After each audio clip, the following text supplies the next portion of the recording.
Hello po sa inyong lahat. Isang magandang umaga po sa inyong lahat. Ngayon po ay 18 ng Nobyembre 2025 anyo at ang oras po ngayon dito sa Los Angeles, California ay alas 6:48 ng umaga. Araw po ngayon ng Martes. At nais ko po mag-vlog mga kababayan, mga minamahal, patungkol po dito sa nangyari dyan sa rally ng INC na kung saan ay nagsalita ito si Amy Marcos ng aywan ko ba bakit ganun ang topic niya, hindi ba? Yung pag-adik ni Bongbong Marcos. Ang title ko po ngayon, ano ba ito si Amy Marcos? Yan po, ano? Ang topic niya kasi ay walang kwenta. Opo. Nalilito siya o hindi niya alam ang mahalaga. O hindi niya alam ang sinasabi niya o gusto niyang lukuhin ang mga tao. Opo. Kung adik man yan, wala tayong pakialam dyan. Kasi hindi naman siya pumatay ng tao eh. Yun po ang masasabi ko dyan para didiretsahin ko na. Kung nalulung man siya sa droga o isaksak niyang isang sakong droga sa katawan niya, wala tayong pakialam dyan. Wala. May pakialam tayo kung nagnakaw siya, ay dinanakaw niya yung pira ng bayan at pinambibili niya ng droga. Yan po ano. Pero ang kaso niya ay pagnanakaw o pandarambong. Huwag po tayong malito dyan sa ganyan, ano. 10 utos po ang 10 utos ng Diyos ang dapat intindihin natin. Huwag kang papatay, huwag kang magnanakaw, huwag kang mangangalo niya, o huwag kang sasamba sa Diyos-Diyosan, hindi ba? O igalang mo ang iyong nanay at tatay, hindi ba? O huwag kang mag-testify sa hindi totoo. Ayan po. Dapat hindi tayo lalayo dyan. Pero yung nagdodroga, bakit yan ang itatapik? Walang kwenta yan. Ay ang ibang tao nga naaawa pa sila dun sa yung sa adik. Kasi nga sakit po yan nalulung sila na-addict nga sila Kaya dapat yan ay gamutin at unawain sila. Basta hindi lang sila pumapatay o hindi lang sila nagnanakaw. Ngayon, kung nagnanakaw sila ay yan sa society, hindi maganda sa society. Yun po. Pero kung ganyan na ipagpalagay na lang po na nalulung na nga nung bata pa siya nung binata pa pero hindi na ako maniwala na hanggang ngayon. Hindi na ako maniwala dyan. Patay na yan kung ganyan. Ay ako ay 67 na ako. Ayan si Bongbong 68 na yan Yung mga nag-a-addict sa amin nung bata pa ako, halos 60, mahina na sila. At karamihan sila nangamatay na. 62, 60 ganyan, nangamatay na. Pero huminto na rin sila. Pero ay humina na yung immune system nila Hindi na nga sila tinatalaban ng anong klaseng gamot Dahil nga ay hindi na tumatalab kasi nga ay yung katawan nila ay hindi na nagre-receive ganun po yan. Ngayon kung hanggang ngayon ay mag-addict yan, ay problema talaga yan. mamamatay yan. Pero ang may problema ay number one ay yung may katawan. Ngayon ay hinanap ko po sa Biblia kung mayroong ganyang kaso. Wala eh. Wala. Kahit na anong kwento, wala sa Biblia eh. Aywan ko lang kung wala pang adik noon. Hindi ko lang alam kung hindi pa kaso yan o walang nag-a-addict noon. Ang pinakamalapit na kaso, yung na parang ganun na rin yan, yung pag-a-addict. Yung glutton, yung marami kang kakainin. Yun, glutton. At saka, ang pinakamalapit din ay yung drunkard. Yan po, yung ay simple addict po din yan eh. Kung na-addict ka na sa alak, hindi ba? Ayan po ang pinakamalapit na nasa Biblia. Pero ay wala yun sa 10 utos. Kaya ito si Amy Marcos, parang aywan ko lang kung mali ang priority niya. Bakit yan ang priority? Yang addict. Hindi ba? Dapat ang priority yung huwag kang magnakaw. Kung sino yung nagnanakaw sa gobyerno, yun ang sitahin. Kung sino yung pumapatay ng mga tao. Libu-libong tao ang napatay. Dapat yun ang sitahin niya, Hindi ba? Bakit ang itatapik niya ay addict? Mali eh. Hindi ba? At ito nga, ibibigay ko yung ibibigay ko yung Bible verse na kung saan hindi naman pinansin ni Jesus Christ yan eh. Hindi pinansin ni Jesus Christ yan. Kasi sila ay dahil nga walang maipintas kay Jesus Christ wala siyang paglabag dun sa 10 utos. Wala silang makita eh. Ngayon, ay ang ginamit na lang ay yang nga ganyan. Parang addict. Okay? At sa bagay, ito pong mga gamot kasi nanggagaling yan sa mga pagkain. Kinoconcentrate lang yan. Pinipiga yan at kinoconcentrate at yun ang gagamitin ng gamot. Yun ang gagawin na gamot. At yun nga, naa-addict siguro yung mga tao dyan. Aywan ko, hindi ko naman nasubukan dyan eh. At saka yung, of course, sa pagkain yun, hindi ba? At saka yung alak, ay sa bagay, ay galing din, ang alak naman, galing din sa halaman yan eh. Pinipiga yan, tapos iluluto, yung steam ata, nagiging kwan na yan, alak. Ganun po kaya, yan ang pinakamalapit. Okay, basahin ko lang po ang Matthew chapter 11, verse 18 hanggang 19. Ito po ang pinakamalapit dyan sa addict.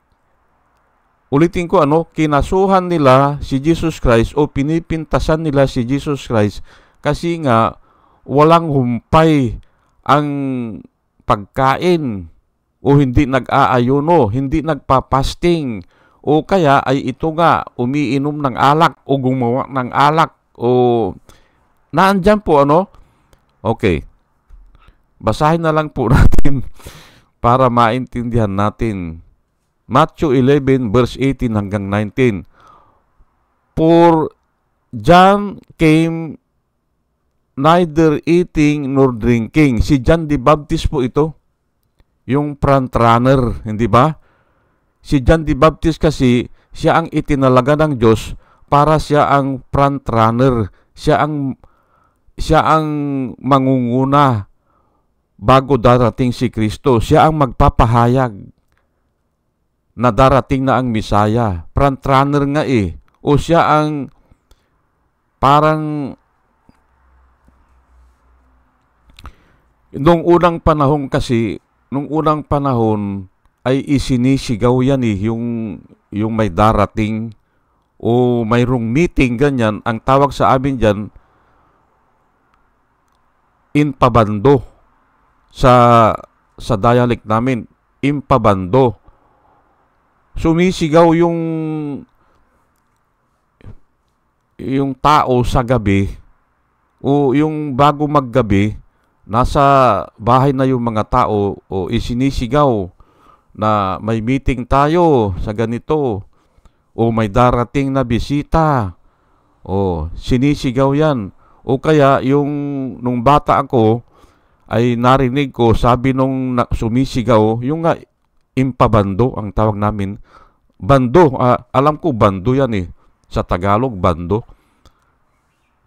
Itali nyo ang mga sinisigaw, itali nyo ang mga baboy nyo dahil nakakasira ng halaman. Ayun, yun ang announcement. Announcement pala, announcement. Ngayon ay ito, John came neither eating nor drinking.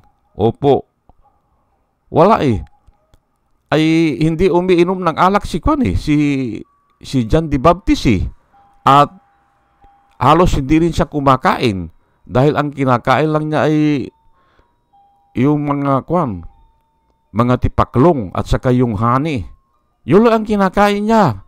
Opo. Kasi nasa wilderness siya po eh. Oh. Naka-record po yan na honey lang at saka yung mga tipaklong. Oh, ay wala siya sigurong bigas, hindi ba? Ay wala siyang pakialam dyan eh. Oh. At saka hindi talaga siya umiinom. Kasi yun nga ang kwan eh. Yun nga ang yun nga po ang umiinom ng alak po, no? Yun nga ang panata ata eh. Yun ang panata nung nanay niya, pati na siya, ano? And they say he has demon. Ayun. Si John kanya, hindi naman kumakain at umiinom ng alak, ay pero sinasabihin nyo na may demonyo sa katawan. Ayun po. Kaya nga po ang tao, kahit na anong buti mo, kahit na wala kang kapintasan, bibigyan ka ng kapintasan po eh. Yan po ang totoong tao. Yan po ang natural na tao. Kahit wala kang kapintasan, pwede nilang magpabricate. O ayan nga si John the Baptist, hindi kumakain, hindi umiinom. Pero ang sabi nila, may demonyo. O hindi ba? O ngayon ay ang susunod, the Son of Man came eating and drinking. Siya nga ito at yung mga apostolis niya. Kumakain at umiinom ng alak. O ayan. The Son of Man came eating and drinking, and they say, look at a glutton. Yung nga, yung gluttony, yung walang kabusugan, yan po eh. O, kung lumamon ng pagkain, walang hinto o walang humpay, yun po ang gluttony. At saka, kinasuhan o inakusahan din ng drunkard. Ayan po kasi parati sila sa handaan eh. Opo. Kinukumbida sila. O, ay anong magagawa niya? Ay simple kakain at saka iinom ng alak siguro. Number 3, a friend of tax collector and sinners. Ayan, tatlo yung ikinaso. Kasi nga, si Jesus Christ hindi nila makasuhan ng pagpatay eh, hindi ba? O, hindi nila makasuhan ng pangungurakot. Hindi ba? Kaya ito lang ang ikinaso nila, glutton, drunkard, at saka friend of tax collector and sinners. Ayan po. But wisdom is justified by their children. Ayan po ang nakasulat. Ngayon, kaya ko pinili ito, yan nga, walang makitang diferensya kay Jesus Christ. Kaya yan na lang. Yan na lang ang ikinwan nila, glutton at saka drunkard. At saka sumasama sa mga tax collector at mga makasalanan. Yan po, hindi ba? O, ay pero ay wala namang kaso yan eh. paano kang kukumbinsi ng isang taong makasalanan kung hindi mo kakausapin, hindi ba? Kakaibiganin mo muna, Ganun po yan. Kami, ay ang born again po kahit pumasok kami sa bilangguan sa mga priso, kakausapin namin, kaya namin Alam namin ang sasabihin namin. May training kami dyan. Opo, at yan ang gusto naming kausapin. Yung mga ganyan, yung mga makasalanan. Hindi ba? Kasi ay andali Andaling kausapin yung mga ganyan umaamin yung mga ganyan at yun nga, madaling magsisi. Hindi ba? Ngayon ay balik tayo ngayon kay Amy Marcos. Bakit yan ang pinipilit niya? Ay hindi naman kakagatin ng tao yan? Ang risulan ng tao dyan ay kung mag-adik yan? Kung isaksak niya sa baga niya isang sakong marijuana? Wala tayong pakialam dyan. Wala Ang pakialaman natin kung pinapatay tayo o libo-libo ang pinapapatay. Ganun kay Duterte. Ang pakialaman natin kung yung kaban ng bayan ay ninanakaw ng ninanakaw. Ganun sa kapanahunan ni Duterte. With impunity po yan. Wala nang batas-batas po Opo. Nung kapanahunan ni Duterte, kaya nga ito ngayon sila Chis Escudero, ito si Jesus is Lord, si Joel Villanueva, kaya naiipit ngayon yan kasi nga nung kapanahonan ni Duterte, with impunity sila Hindi ba? May batas nga, pero wala namang kwintang batas kasi nga sila na ang batas At yun ngayon ang hinahanap nila. Yun ngayon ang gusto nilang gawin ni Bongbong. Yan po ang katotohanan dyan. Nag-away-away na sila kasi nga yung mga alipuris naman ni Bongbong ay umaangal na, ay tika muna, 3 years na si Bongbong, ay bakit puro alipuris pa ito ni Duterte, ang mga kumukubra, hindi ba? Kumukubra na mga illegal. Yan po Yan ang nakikita ko na dahilan dyan, kaya nag-aaway-away sila. Pero yung kaso ni Bongbong na nag-addict yan ng bata, ay walang kwenta po yan. Yan nga sinabi ko na pati nga si Kristo kinasuhan nila ng drunkard at kaibigan lang baga makasalanan, hindi ba? ay ang sabi ko nga paano ngang kukumbinsihin ang isang makasalanan na magsisi kung hindi mo kakaibiganin o hindi mo ipapaliwanag ang salvation. Kung hindi ka magtsatsaga na tratuhin sila na kaibigan, hindi ba? Ganun po yan. Ang sinabi ni Jesus Christ dito, patungkol dyan yung glutton ay, isama na natin yung drunkard. Kasi nga, umiinom din sila Ay, ang sagot ni Jesus Christ dyan, kasi nga, ang tanong sa kanya bakit ang mga disipulo ni John the Baptist, may disipulo din ito si John the Baptist may mga follower Bakit yung mga disipulo ni John the Baptist kanya ay nag-aayuno o nagpa-fasting? Bakit ang mga disipulo ni Jesus Christ, o tinanong siya, bakit ang mga disipulo mo ay hindi nagpa-fasting? Sinagot niya ay sabi niya, sa kasalan kanya, sa isang kasalan, sabi niya,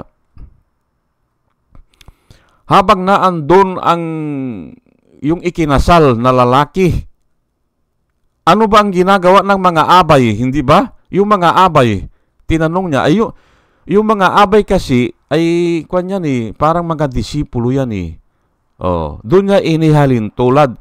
Yung mga abay baka niya hindi kumakain, nag-aayuno ba sila sa araw ng kasal o habang kasama nila yung ikinasal? Hindi, sabi niya. Ganon din yun. Sabi niya, ay siya ngang ikakasal eh. Si Jesus Christ ang ikakasal sa mga tao na magsisi ang description po kasi ng isang tao na ligtas. Isishare ko lang po sa inyo panandalian lang yung ikuwang ko lang ang isang description para maniwala kayo na maraming description po kasi yan yung taong ligtas. Ang isang description po ay ganito. Parang ikaw ay ikinasal kay Kristo o ikaw ay nakipagkasundo kay Kristo. Ang sino mang taong nakipag-isa kay Kristo, siya ay isang bago ng nilalang.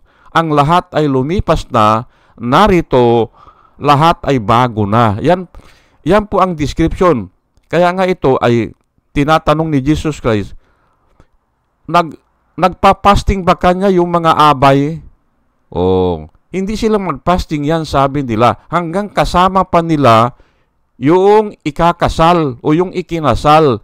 Pero pag wala na, pwede na silang mag-fasting. Yun po ang sagot niya. At yun nga ang sinasabi ko, ang isang taong ligtas, ang isang description po ay ikaw ay ikinasal kay Kristo.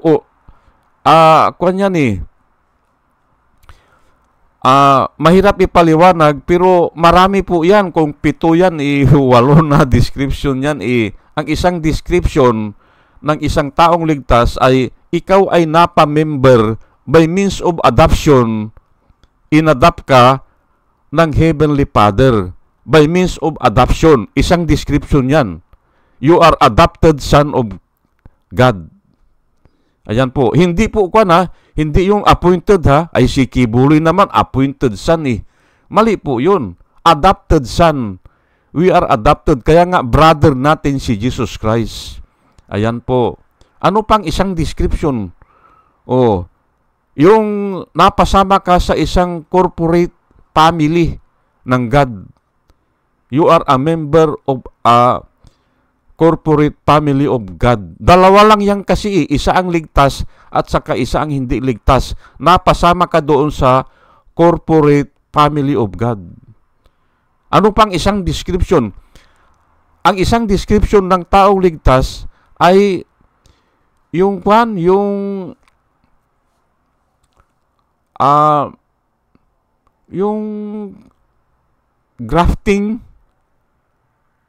grafting ng alimbawa ay yung chiko, naggagraft kami ng chiko noon pinutol yung sanga at doon ka ipapatong para tumubo ka. Ganon ang description ng isang taong ligtas. I-grafted ka doon sa original na puno. Yun po hindi ka original na puno, pero kinuha ka, ligaw pero pinutol yung original na puno, probably yung sanga, para i-grafted in ka. Kaya huwag ka kanyang mayabang. Sabi ni Paul, huwag kang mayabang kasi grafted in ka lang Kung yung mga original na sanga ay pinagpuputol sila dahil sa pagsuway, dahil sa hindi paniniwala, pinagpuputol sila para mag-grafted in ka. Huwag kang mayabang, sabi niya, kasi hindi ikaw ang original na puno. Yun po ang isang marami pong description yan, pero kwan tayo. Ang gusto ko lang sabihin dito ay walang kwenta. Ang topic ni Amy. Bakit walang kwenta? Ay ito nga tinatalakay na nga ni Jesus Christ Kung kahit na adik siya sa pag-iinom parehas lang yan. Hindi kaso yan. Ang kaso po at wag po tayo malito, kung pumapatay ba siya ng tao, kasi naandun yun sa 10 Commandments. Kung nagnanakaw ba siya. Ayan po ang totoong kaso. Hindi ba? Luke 7 verse 34, the Son of Man came. Inulit-ulit po ito. Itong topic na ito kasi mahalaga nga ito eh. Inulit ito sa Luke. Aywan ko kung tatlong author o tatlong aklat ang nagsulat ng ganito. The Son of Man came eating and drinking, and you say, look at this glutton. Hindi ba? Glutton and drunkard, a friend of tax collector and sinners. Ayan po ang kaso sa kanya. Pero nga walang kwenta yan eh. Walang kwenta at sinagot na yan, hindi ba? Kasi kinakaibigan niya yung mga makasalanan para kukumbinsihin niya eh. Ang sabi nga niya eh, nung kinausap niya mga Pariseo eh, ito mga sinners na ito kanya, mauuna pa itong papasok sa inyo sa kaharian ng langit. Sinabi niya. Kasi nga nagsisi eh.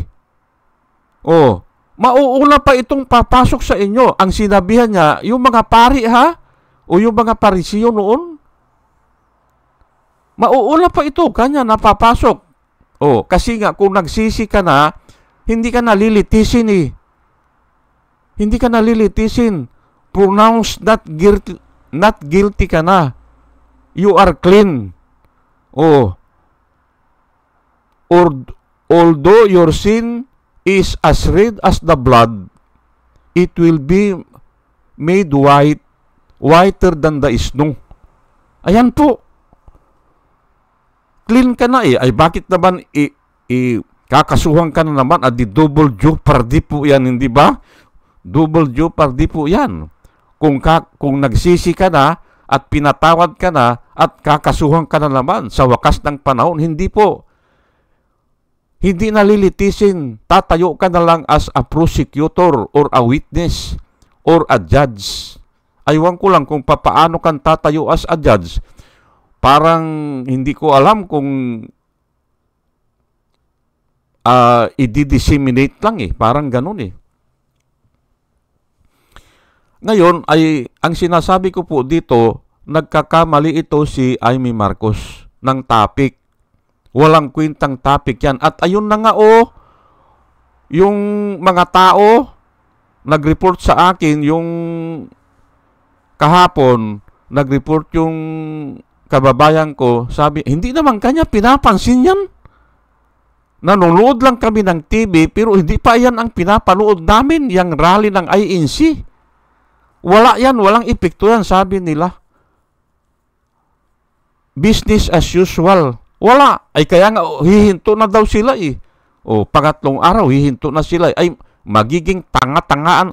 Nagtatanga-tangaan na lang sila dyan eh. Anong ay kahit na nga kako, 1 taon sila mag-rally dyan eh. Hindi ba? Hindi sila papansinin ng mga tao. At ang topic ko nga kahapon, wag na silang pansinin yan. Dahil kung yan ay galing sa Diyos, magtatagumpay sila. Pero kung yan ay galing lang sa tao, binayaran lang sila, hindi ba? Yan ang consensus ngayon eh. Malaking bayad ang binabayad sa kanila, wala din yan. Mawawala yan, hihinto rin yan. Ay nakasulat po yan sa Biblia eh.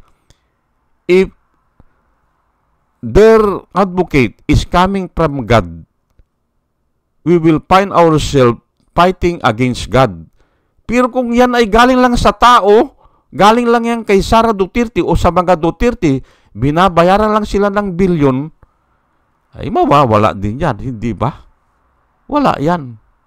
Sige po, at hanggang dito na lang po, at sana sa ating pakikinig ay magkaroon po tayo ng wisdom na nanggagaling sa Panginoon, at yan po ang aking panalangin. At muli mga kababayan, mga minamahal, isang magandang umaga po sa inyong lahat at salamat po sa inyong pakikinig. Salamat po ng marami. Salamat po.